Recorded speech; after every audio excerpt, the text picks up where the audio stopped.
Legend of Total War here, and this is a Total War Warhammer 2 campaign overview and review of the DLC for the Tomb Kings. Alright, so straight off the bat, just want to talk about what I think about the Tomb Kings and how good is it.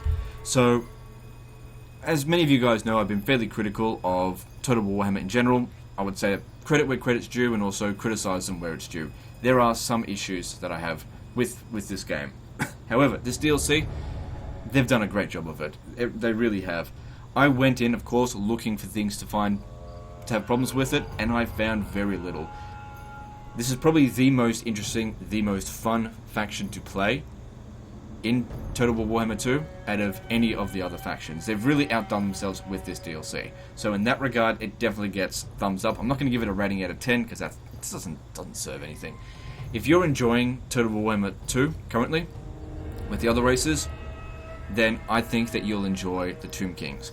Now that I've got sort of the review side of things underway, let's do an overview on what is actually in the content of this DLC. What do you get when you purchase it? Because it's not a cheap DLC. The DLCs are getting more expensive with Total War in general.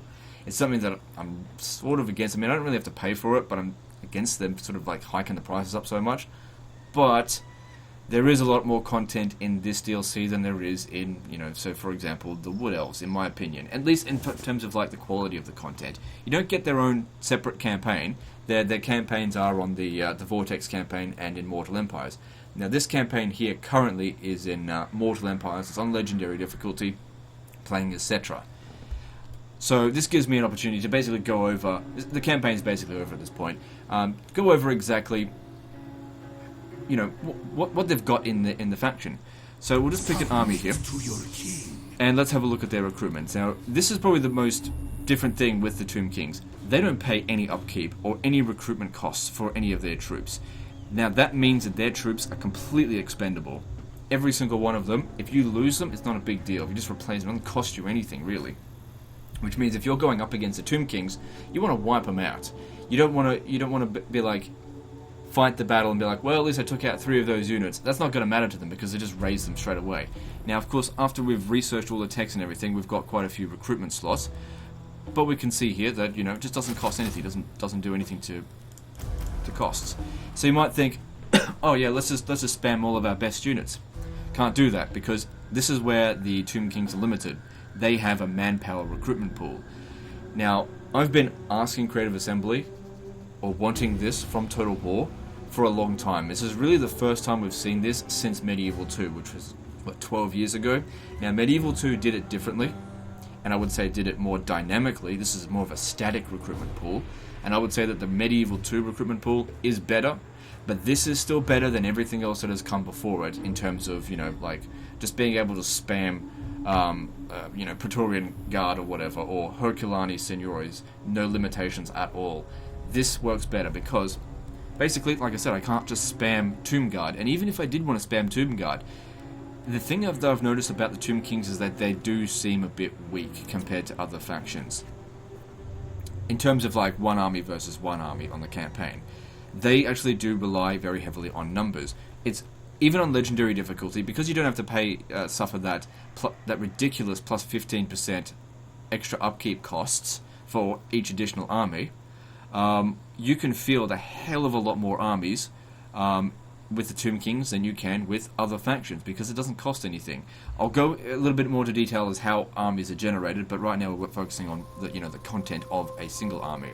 Now, your best units, of course, will always be the construct troops, being the Hero Titans, Necro Sphinx, Kemrian warriors, that kind of stuff. Now, this is where the limitations really come into play. It is very difficult to spam Hero Titans. I mean, you could at this point have one army full of Hero Titans, but that's just one, because I've only got a recruitment pool capacity of 20. Now, it can still go up a lot higher than that, but basically, the general gist of it is, if you go around of our regions, every time you build a barracks of some kind, it unlocks that unit, but also increases the capacity of that unit by 1 or more. So the best units will only be increased by 1. So you end up having to build quite a lot of these buildings in order to generate enough of these high quality units for all of your armies. So that means that in this campaign, much unlike the other campaigns, I find myself prioritizing the military buildings over the actual ones that generate money. Because there's no point having money for troops that don't cost anything when you don't have anything other than skeletons. Because only the basic skeletons, so come back over here, only the skeleton warriors and skeleton spearmen have no limits on recruitment. But to be honest, these are trash. They're basically only good at holding the line while your other troops do all the killing. They really don't have a whole lot of strength to them at all. But like I said, they're completely free. They're great for, if you've got a new army, you've got no available troops, you just spam these troops, and they're just good support, basically. Especially considering it's just very expendable. Like I said, the Tomb King's army is completely expendable. Now, when I play other factions, take an example, my Dark Elf campaign. If I was to lose like what's it called? A Hydra in the middle of a battle, that really pisses me off because god damn it, I can't recruit these in the settlement. It's going to take me 6 turns to use the global recruitment, and it means I have to pay for the entire army while it sits there and recruiting it. Not so much the problem with the with the Tomb Kings, although the constructs do take some time to recruit. I'm not paying for my troops in the meantime. But if I was to lose, I go into a battle, right, and I've been focusing on the Tomb Guard, recruiting one of those. So in terms of tier, Skeleton Warriors are tier 1, Nehekara Warriors tier 2, Tomb Guard is tier 3. They're not great tier 3 units, but they hold their line up reasonably well against, say, Graveguard. These guys absolutely get destroyed by Tomb Guard and Blackguard of Naggarond. You need to have better troops to deal with that. But anyway, if I was to lose like my entire army's worth of Tomb Guard, yeah, big deal, just get more. It only takes, it's nothing. It just doesn't mean anything, which is kind of good. It plays into how this faction work, because this is, I've actually gotten into a little bit of the lore with the Tomb Kings. They, when their troops die after battle, they just revive them again and go back to sleep, pretty much. So that works quite well how they do that. And like I said, it gives you a lot of diversity in your armies. If we go around and have a look at how my armies are structured, I've tried to the best of my ability to make a Doom stack, and my Doom stacks have a lot of variety in them because I can't even spam Tomb Guard because I just run out of capacity. Because the Barracks only provides like 2 capacity for these 2 and 1 for these, and not so much for the Hero Titans. Now there are other ways for us to increase the capacity of them as well, of individual units. So if we go to a Necrotect, one of their agents, He means nothing. they will have abilities that are unlockable. So for example, this one here unlocks more Ushabti, and this one over here unlocks a Hero Titan, or I could have unlocked a Kemrian War Sphinx or a Necro Sphinx. All quite useful because you're limited with these things. That being said, just because the Tomb King army is a little bit more squishy than, say, a Dark Elf army, doesn't mean that they're not formidable in battle. The thing is, like I said, they can replace their troops, no problem, they don't have to pay for them, and they can end up fielding a lot more armies than the other factions. So we'll go into that now. How do they field so many armies? So in this current campaign, I've got active Lords of 13. Now when you start the campaign, you'll only have access to 1. It's the only faction that actually has a limitation on the amount of Lords. However, they can end up having more Lords than anyone else because they don't have to pay for their troops. So taking an example again, the Dark Elf campaign. Running through the entire campaign, I was never able to get 13 armies, simply because I just couldn't afford it. Now, the technologies is how you unlock up to 7 armies, new armies from here. So if you just unlock all the techs, you'll have 8 capacity. There's a Book of Nagesh, which we'll come to later, which can unlock another army capacity. And the rest will be gained from the Mortuary Cult. So let's talk a little bit about the Mortuary Cult now. Now, in this current campaign, I've unlocked 5 new dynasties, I think from the Mortuary Cult. Every time I do it, it goes up in cost because it's a repeatable what's it called? You awaken a new dynasty. You can do it multiple times. The initial costs are 10,000 gold and 800 canopic jars. Every time you awaken a new army, it goes up by that amount. So it goes up by an additional 10,000 gold and 800 canopic jars. Now, here's a little bit of a bug that's currently in this, but it's probably just because I got early access. even though it says currently that it's 10,000 gold required, if I had the 4,800 canopic jars here, I still wouldn't be able to awaken it because I'd actually need 50,000 gold. Now, if this bug comes out when it actually releases on the 23rd or 24th, depending on where you live, well, then you just need to take into account that every time you awaken, just remember you just need to get 10,000 more gold in order to awaken your army. This is definitely something you should prioritize very early on in the campaign because you're going to need a lot of armies, especially on legendary difficulty, especially on Mortal Empires, because you do have to deal with the Chaos Invasion. Okay, in addition to that, you can unlock certain Regiment of Renown, although these aren't actually the Regiment of... Okay, let's just go into Regiment of Renown, actually. So looking at it, there's... They've got like 3 different types of Regiment of Renown. They've got the purple ones, which are the standard ones that unlock as a general gets high in skill. These ones here can be recruited. If you disband it, you got to wait 10 turns, and then you can recruit it again. The green ones here are sort of like the Legion of Legend sort of thing, and they have to be unlocked in the Mortuary Cult. And then there's the Casket of Souls, which requires you to perform the Great Incantation of Tohoth, whatever. And that'll increase your capacity. Not capacity, increase the pool by 1. So if it gets killed, you don't get it back. So every time you do that, you just get 1. Now, one thing I will mention in terms of the Tomb Kings is that I did not really use these that much. At least until the Chaos Invasion showed up. Then I was using this a lot. This can actually be very good, because if someone's invading your army or they're doing raiding all over your place, perform this right here. Causes sandstorm attrition. There is no way to block sandstorm attrition. So if they get into, encamp mode or anything, they're still going to take attrition. So if you've got an army that's going to besiege your settlement for, 5 turns, and you put one of those in, you can pretty much guarantee by the time they assault that settlement, they're down to about half strength. And then this ability here, Tomb Swarm, is very powerful. The Great Incantation of Tra is useful at the beginning of the campaign because you can get ruins up to level 3 straight away.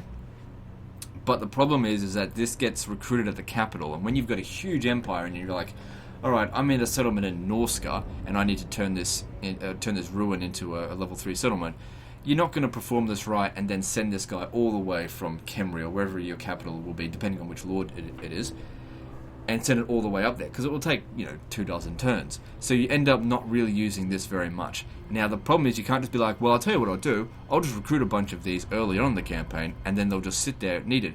Well, these necrotechs actually take up your necrotech capacity, and I'll show you. So if you have a look here, current capacity is 7. Perform the right.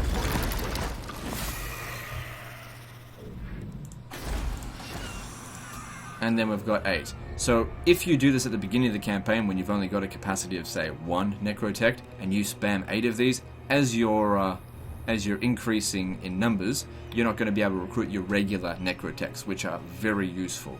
The heroes are very good with the Tomb Kings. They're the strongest unit.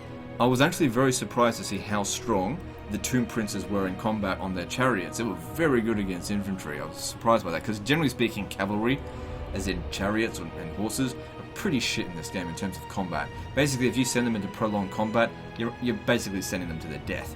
But I've seen the Tomb Prince on legendary difficulty rack up 300 or 400 kills against Chaos Warriors. So they're pretty good. Just make sure you don't send them by themselves, because they're a support unit.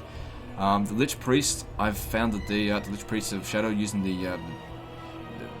I can't remember what all the spells are called, but the Vortex spell for the Shadows is very strong, and the Necrotechs, just by providing passive abilities to your army and to your faction as a whole, very useful. So overall, there's a lot of support stuff that you can just build up over time. They're sort of like a slow-moving machine, the Tomb Kings, and eventually you get very powerful, and it's very hard to, like, if you were in a battle and you lost 2 armies, it's no big deal, just raise those armies again.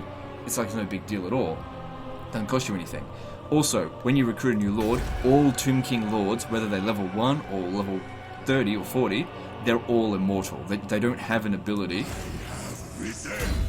for immortality. They don't have it. The agents do, but all Tomb Kings are completely immortal, cannot be killed. Right, so we've just jumped over to this campaign here, which is a Vortex campaign. So this is only early stage in the campaign. I do have a completed Cetra campaign, but I don't want to spoil the ending for you guys. So I can discuss what's in this from here. So you can get the Books of Nagesh from the Mortal Empires campaign, but it's not necessary. You don't have to do that. Now, I was very critical of the Vortex, campaign when Warhammer 2 came out. I did not enjoy going through doing the chapter objectives for the Vortex. And I still stand by that. I think it's shit. Does not reward the player for victory, in my opinion, in any meaningful sense. I felt that every time you did a ritual, you're getting punished because the Chaos and Skaven would just show up in a random location and blow up your settlements, rather than actively try to. They wouldn't even try to stop your actual vortex. You try and put your armies in the settlements where the vortex, where the rituals are being taken place. The armies just show up somewhere else. That was very frustrating. There's none of that with the Tomb Kings. They're not going for the vortex. They have their own business, and it has nothing to do with them. While you're playing the campaign of the vortex mission, you'll still see the green ritual of the Skaven and so on and so forth of them. They're still fighting for the vortex, but you've got no part in that at all. I mean, you can stop them if you want, but it doesn't do anything. Instead, what you're aiming to collect are the Books of Nagesh. Now, you're not competing with anyone, regardless of which faction you choose. So, for example, this is an Ark in the Black. Cetra is not going to go and obtain the Books of Nagesh in this campaign. If I was playing as Cetra, Ark in the Black is not obtaining the Books of Nagesh, except for the first one, because Ark in the Black starts off with the 9th Book of Nagesh, and even if you kill and defeat his faction, you still don't get the 9th Book of Nagesh. So Ark in the Black is the only one able to obtain all 9 Books of Nagesh. The other 3 lords are only able to obtain the other 8. But to be honest, this only enables him to obtain Vampire Counts units. Not really a big deal. I felt like the enabling the recruitment of the vampire, they just seem a little bit redundant in the army roster. You just don't need these Vampire Counts units. I feel like there are no real gaps in the Tomb King roster for the Vampire Counts units. That being said, you can get some pretty good units. If we were to have a look at what's actually available for him, these are the Vampire Counts units that he's able to recruit. He's able to recruit Hex Wraiths, Crypt Ghouls, Fellbats, and Dire Wolves. So that's not too bad. I mean, the Hex Wraiths obviously being the best units they're able to recruit. But their role can easily just be as easily filled up by Necropolis Knights instead. So, like I said, a bit unnecessary, but it's there for those of you who want to do that. Because obviously, Ark in the Black, lore-wise, has ties to vampirism, to the Vampire Counts. Now, also, going back to the actual chapter objectives, every time you obtain a new Book of Nagesh, it sort of initiates the next chapter. Now, that being said, when that next chapter happens, it's not like a Chaos invasion begins, and you don't have 3 Chaos armies or any other armies to spawn in your areas and try to blow up your armies. So, in that regard, you actually get rewarded because each of these books come with a faction-wide bonus. So that it actually rewards the player for going through and doing the actual objectives. It's worth it for you to do it. And when I was playing the campaign as Cetra, I was actively going for the books because I wanted them, because I knew there was not going to be any huge punishment for taking a book.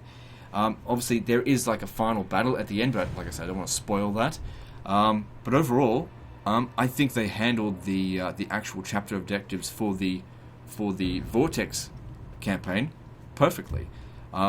You're able to do it in your own time. Not a lot of pressure. It's not particularly difficult, but it's fun. That's what I enjoyed. And these campaigns, if nothing else, they're fun. And if they just had added the Tomb Kings to vie for the Vortex, well, that wouldn't have been very interesting. And in that regard, it sort of makes, even though it's on the same Vortex mission, it makes it sort of separate at the same time from the other 4 races competing for the Vortex. So I quite liked how they did that. So overall, that's the basic gist of what the DLC has to offer. You're probably going to get about depending on how much you want to play of it, between 20 to 50 hours or even more out of the DLC. I've found most of it to be quite enjoyable. So like I said, I endorse it. I think it's a good DLC, probably the best DLC for Total War Warhammer. And I enjoy playing as the Tomb Kings. They're a fun faction to play. I don't feel stressed when I play them. It's just fun. Anyway, that's the end of this overview. Hopefully that's given you enough information for you guys to make a decision on whether or not you want to purchase it if you haven't already. I don't really have anything more to say in this regard. What I will say is that I know that a lot of people are sort of wondering whether or not I'm going to do a campaign on the Tomb Kings. Now, if those of you who have been following me a lot on Twitch know that I'm not really focusing too much on YouTube during January. It's just not worth it. It's like, I'm just not making any money on YouTube. It's just the time. Advertisers just aren't doing anything right now, so I'm basically taking a bit of a vacation from YouTube. This is why I'm getting so many of the Dark Elf and Seleucid campaign episodes online, because they're the ones that are recorded. It's a good opportunity to just get them online. But I've decided that I'm not going to do a Tomb King campaign, at least at this stage, because it's not worth my time. Instead, what I'm going to be doing is I'm going to be playing the Tomb Kings on Twitch. So if you're watching this video right now, right when I release it, after the embargo is dropped, you will be able to go right onto Twitch and see me playing this as of right now, because I'll be playing it for a few hours after the embargo drops. So if you want to do that, you're more than welcome to come on to my Twitch channel and come watch me play the Tomb Kings. I'll be playing on Legendary difficulty. Anyway, that's neither here nor there. Anyway, that's the overview. Hopefully that helped you guys, and I'll see you next time, fuckers.